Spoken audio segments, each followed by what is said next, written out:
Project management is the supervision and control of the work required to complete the project vision. The project team carries out the work needed to complete the project, while the project manager schedules, monitors, and controls the various project tasks. Projects, being the temporary and unique things that they are, require the project manager to be actively involved with the project implementation.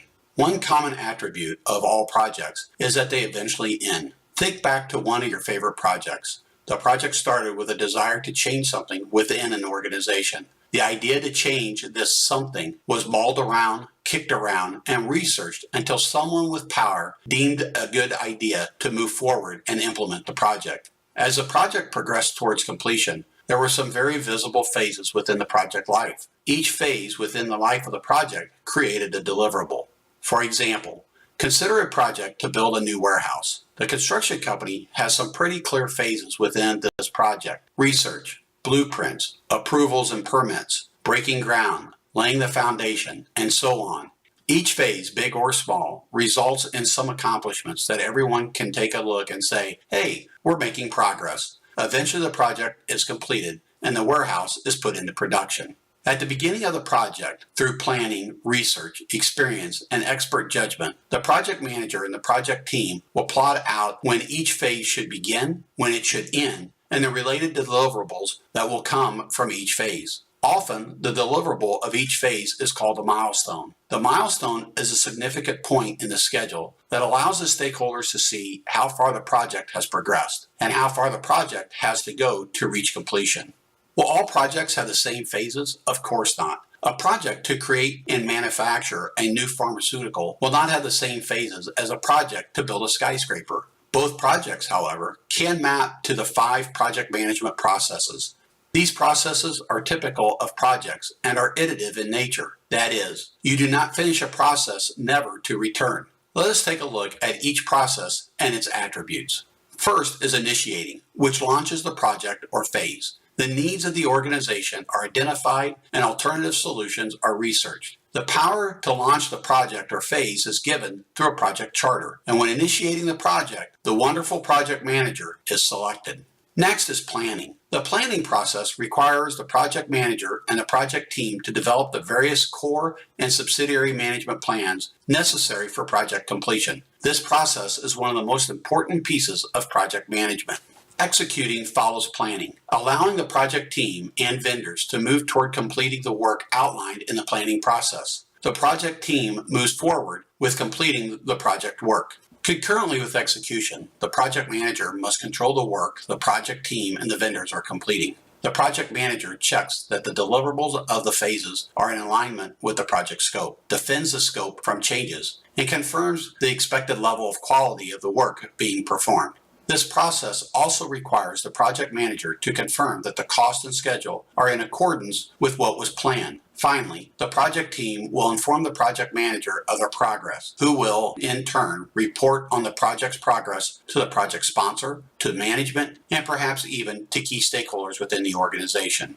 And last, closing, the best process of them all. The closing process, sometimes called the project postmortem, involves closing out the project accounts, completing final acceptance of the project deliverables, filing the necessary paperwork, and assigning the project team to new projects. And oh yeah, celebrating.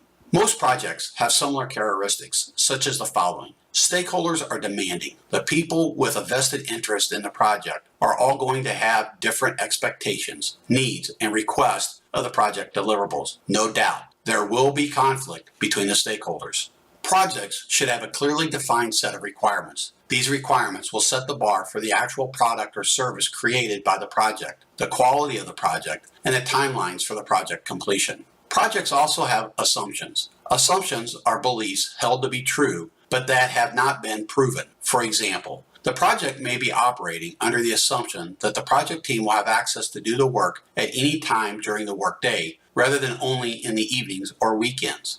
Within every project, there is a driving force for the project. You have probably experienced some force firsthand. For example, ever had a project that had to be done by an exact date or would face fines and fees? This is a schedule constraint. On the other hand, a project that could not go over its budget, this is a financial constraint. Or what about a project that had to hit an exact level of quality, regardless of how long the project took? This is scope constraint. All are forces that tend to be in competition with each other. The scope of the project constitutes the parameters of what the project will and will not include. As the project progresses, the stakeholders may try to change the project scope to include more requirements than what was originally planned for. This is commonly called scope creep. Of course, if you change the project scope to include more deliverables, the project will likely need more time and/or money to be completed. We will discuss scope in more detail in managing the project scope management sessions. Schedule is the expected time when the project will be completed. Realistic schedules do not come easily. As you may have experienced, some projects require a definite end date rather than or in addition to a definite budget. For example, imagine a manufacturing creating a new product for a trade show. The trade show is not going to change the start date of the show just because the manufacturer is running late with their product schedule. Budgets, money, greenbacks, dead presidents, whatever you want to call it. The cost of completing the project is always high on everyone's list of questions. The project manager must find a method to accurately predict the cost of completing the project within the given timeline, and then control the project to stay within the given budget. We will discuss cost in more detail in introducing project cost management session.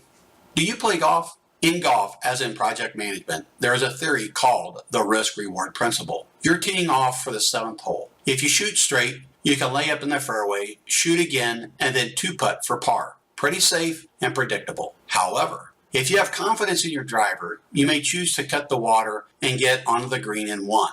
If you accept and beat that risk, you will have a nice reward. Choke and land in the water, and you are behind the game. In project management, the idea is the same. Some risks are worth taking, while others are worth the extra cost to avoid. We will discuss risk in more detail in managing the project risk management session.